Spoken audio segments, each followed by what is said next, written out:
Hello, welcome back everyone to Frome for Thought. Last week we had a wonderful talk on sharing for a better planet, which you can catch on the TEDxFrome YouTube channel if you missed it. Tonight I'm very excited to introduce Peter Radford, who will be sharing his idea how to find meaning and significance getting out of the cave. For me, this seems incredibly timely, a couple of weeks into a new lockdown, and I think we could all use some guidance on this matter. Peter started his career in youth work before becoming a teacher in philosophy, ethics, and religious studies, and now owns a business where he speaks to schools and businesses about well-being, human rights, and emotionally intelligent leadership.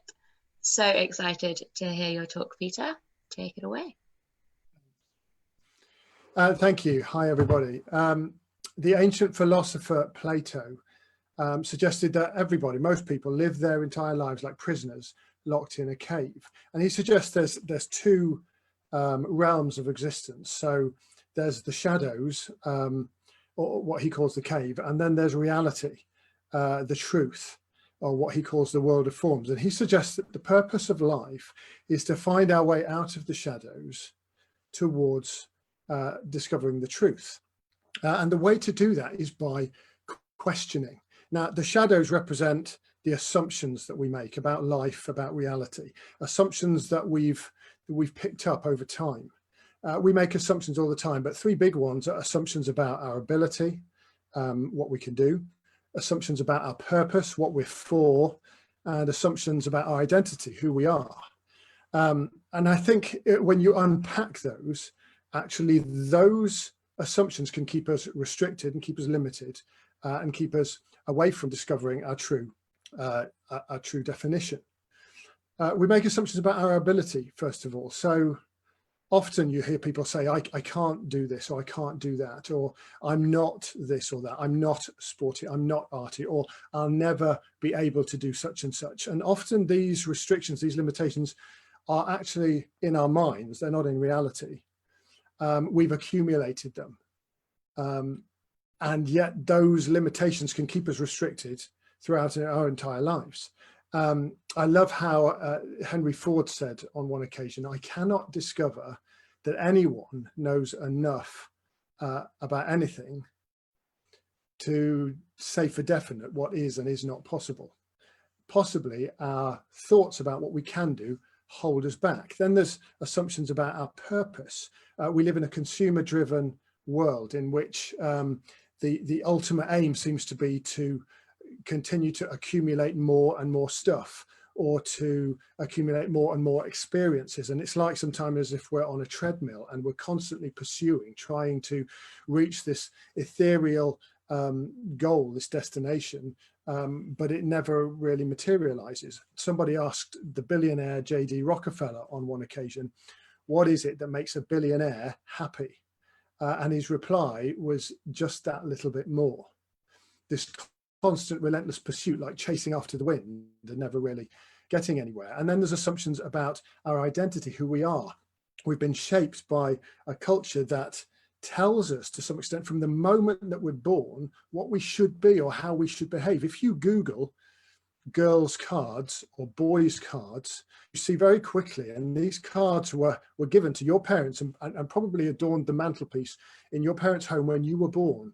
And they seem to suggest what you should be. So if you're a girl, then you should like cupcakes and ponies and fairies and princesses and unicorns and pink. And if you're a boy, then you should like football and pirates and dinosaurs and trucks and blue.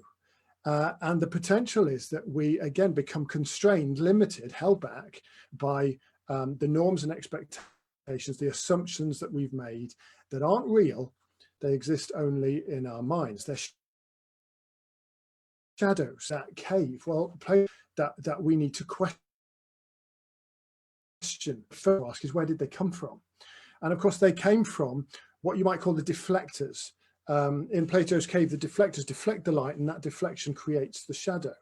Well, the deflectors in this situation would be our parents and our teachers and our, the media, our peer groups, and the culture that we're born into, that shape our norms and our expectations and our beliefs.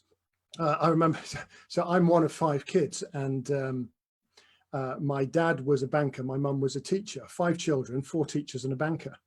Now, I didn't recognize it. I didn't clock that until I was in my 30s. And I suddenly thought, hang on, I thought I became a teacher of my own free will. Could it be that I've been conditioned? I've been pushed down a certain route through unwittingly absorbing the expectations, the norms, the bubble into which I was born. Perhaps there's a possibility for something else, something different. And those reflectors, the expectations of others can continue to shape and define our lives if we let them. And the extent to which they continue to control us and keep us in the cave is directly proportionate to the extent to which we seek validation from them. So often we're seeking validation from our parents, waiting to hear my dad say, I'm proud of you, or waiting to hear my boss say, well done, or waiting to hear my peers say that they approve of my latest purchase, or whatever it may be. The extent to which we're seeking validation from the expectations of others is the extent to which we stay confined, stay limited, stay restricted in the cave. In order to get out of the cave, we've got to let go of that need for validation from external sources. You are not valid, you are not validated by external sources. Your validity, your value as a human person does not come from external forces or persons. You are valid simply because you are a human being and you have a unique contribution to make to this world. And there's no one else on earth who can make that contribution like you can.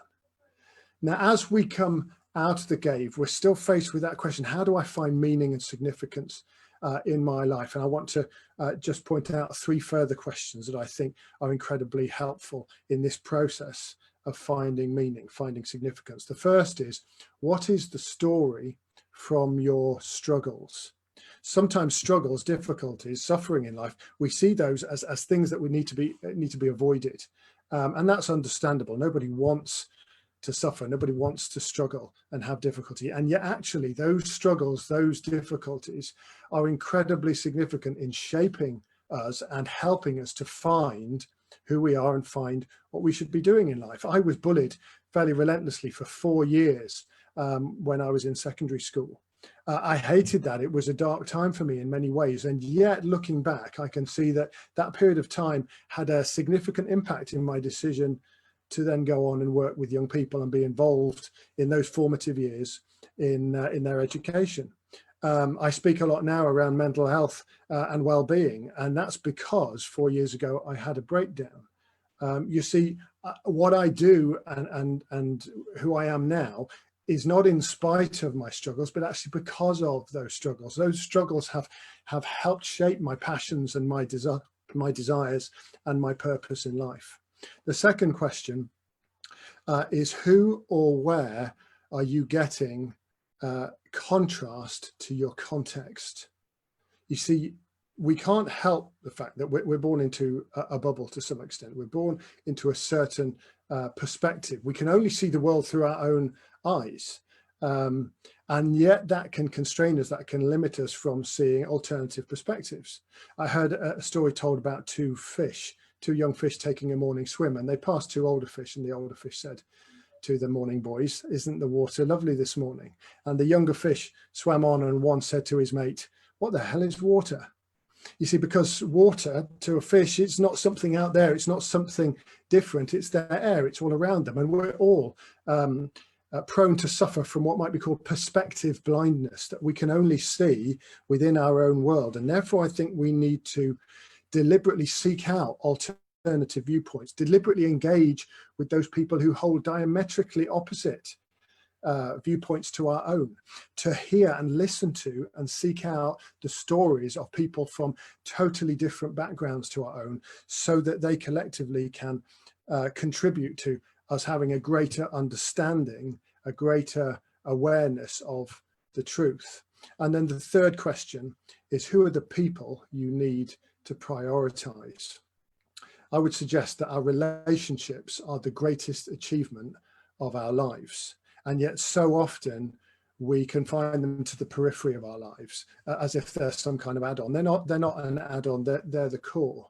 We live in a culture where people clearly continue to define themselves by their jobs, by what they do, rather than the relationships that they're in. When we ask people, what are you? They answer often with what job they do or what interest they have. I'm a teacher, or I'm a runner.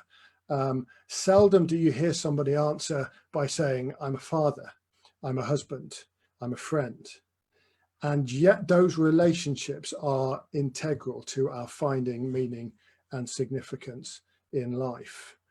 The quality of your happiness in life will be directly proportionate to the quality of your relationships. And when you're on your deathbed many years from now, hopefully, you won't be asking for somebody to bring you a framed certificate of your degree, or your Employee of the Month award, or asking them to bring out a printout of your bank balance, or to wheel in your designer shoe collection. You'll be asking for the people that you love, because ultimately it's those people and the impact that you had on those people throughout your days that will demonstrate the meaning, the significance that you truly had. Thank you very much. Thank you so much. There was so many things that I loved about that. I was taking notes. I mean, reframing struggle and hardship that way, I think, is a wonderful perspective. I couldn't agree more that bringing people in who take you away from your own context. Wow, amazing. Thank you so much. And thank you everyone for listening. Join us next week to hear from Furiel Purin, whose TED Talk is titled How Authentic Relationships Changed My Life, which sounds like a perfect follow-on from this. Thank you so much. Thank you. Have a good night. Good night.